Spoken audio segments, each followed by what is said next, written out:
นั่งเยอะเลยคุณโปรบอลครับโปรบอลครับวาฮูครับลากไปกิน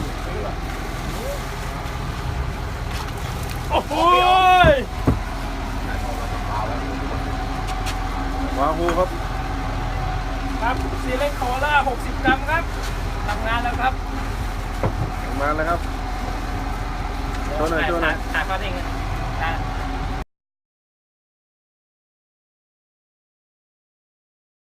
สองฝังลูกเก็บถ่ายลูกก่อนนะครับ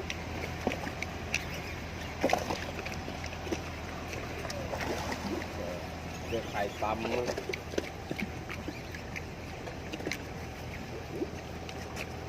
หลือสูแก๊สครับทำงานได้ดีครับตัวนี้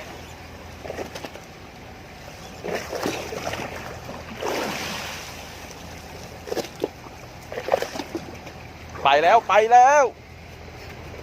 ออกไหมออกไหมปิดหมดเลย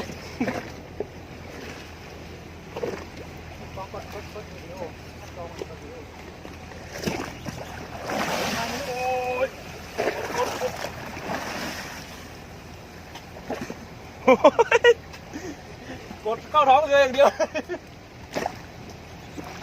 ว่ากูเยอะระวังด้วยมาปิดเบรกหมดแล้วเนี่ยมันบังเกิดนะครับ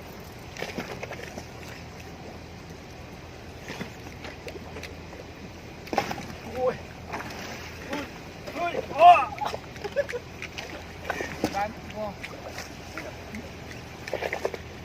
ปลามาแล้วมันลงลึกแล้วตั้งแต่จะถึงข้างบนมาแล้ว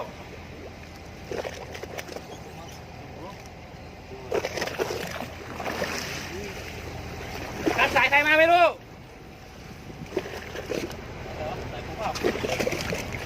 ไม่ใช่ครับไม่ใช่นี่ครับเหยื่อโชว์แคทครับเหยื่อจิ๊กซูปลาหุ่นโชว์แคทนะครับชัดเจนครับชัดเจนครับผม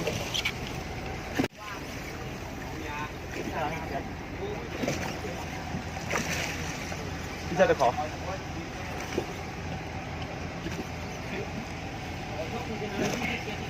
ใหญ่ไหม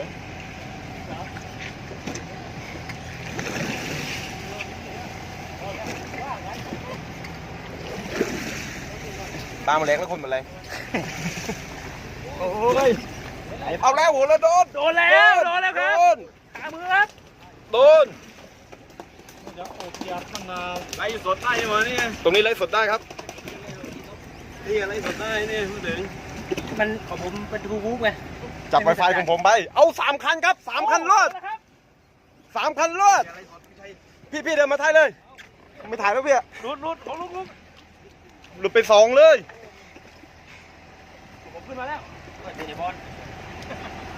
ลุกของผมแป๊บนึงนะข้างหน้าพันกันรถล่างหน้าเดินบางเขาให้สายข้างหน้าเดี๋ยวสายข้างหน้าหลุดไหมหลุดไป2มันบาดกันขาดข้างหน้าบางเก็บสายเข้าเรือเลยมันพันไปแล้วไหมเนี่ยของพี่เนี่ยเบี่ยงไปนู่นครับส่งปลามันหน่อยครับเหยื่อแคสตัวเล็กตัวแคสนะครับโอเคเหยื่อตัวแคสตัวปลาหมึก200 กรัมครับลองดูเราของใหม่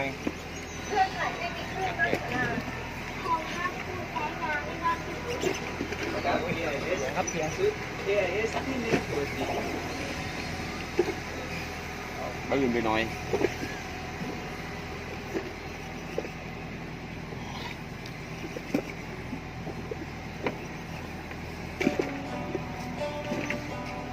พอได้มันนะครับ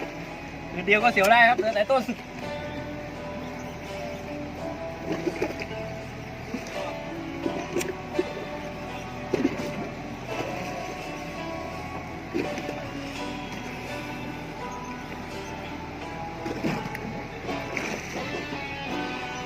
ในการ2 คืนนะ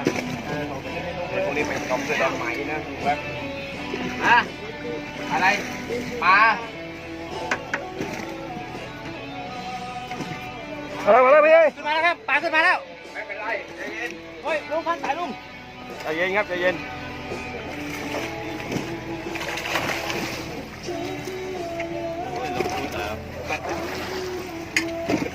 ขอติดนิดเดียว ขอถ่ายภาพนิ่งไหม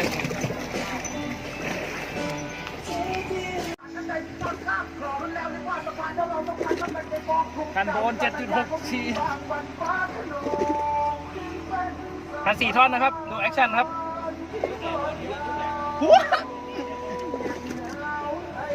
แอคชั่นกัน4 ท่อนครับ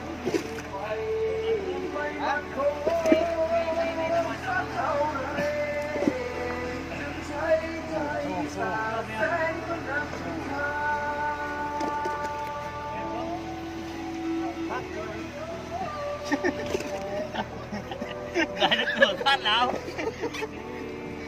ก็เจอแล้วเลือกน้ำมากเลยไปเรื่องเลยผู้จัดการวันนี้ได้อยากกี่เดียวนี่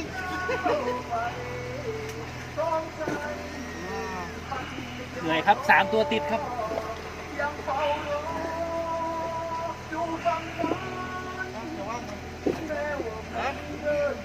ครับทีเดียวครับอยากจะทีเดียวสายไฟอยู่ปั่นหน่อยพาขึ้นมาแล้วครับไปกดใจกับมัน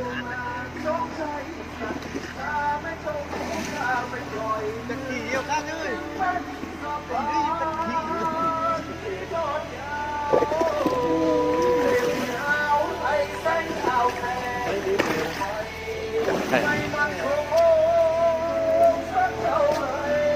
นี่ครับกันโบนครับกับชุดโอเคครับ